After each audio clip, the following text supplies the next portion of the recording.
Hey everyone, Happy New Year. Welcome back to Sleeve of the Month. Mike May, thank you for joining me in 2023. Thank you, Tara. Of course. Here we are with our January Sleeve of the Month. It is Weld Shield. Mike, can you tell me a little bit about this sleeve as well as why we brought it to the market? Yes, I can. So this was one of our original high temp materials that we've had for probably over 20 years now. Oh, wow. It's worked great in many applications, but we've had a few new introductions for some other high temp materials that have been successful as well.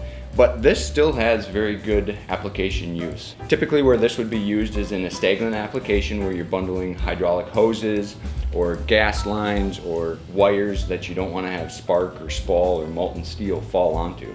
Okay, and so this is for stagnant applications because it's not very abrasive resistant? Correct. So it is not very abrasive resistant because it's a fiberglass substrate, or the base material is fiberglass, and then it's got a neoprene coating on there, or FR coating as well. So if you were to move it a lot, the fiberglass will actually break and crack and you'll have a gap or an opening.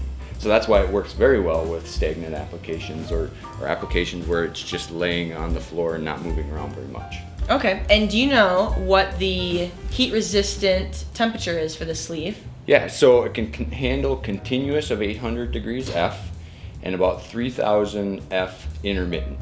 Okay, so that's pretty hot, which is why originally you brought into welding. Yep. Seems to be more of a stagnant sleeve. Are there any custom applications that you've seen this material go into? So we typically don't use this for custom applications.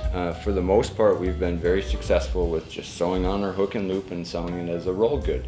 Although we can customize it to any application that a customer would like, but typically we don't see it in a custom application. Well, thank you, Mike. Thank you for telling me about Weld Shield today. If you'd like to learn more about this sleeve as well as any of our other products, visit us at pythoncovers.com. We'll see you next month.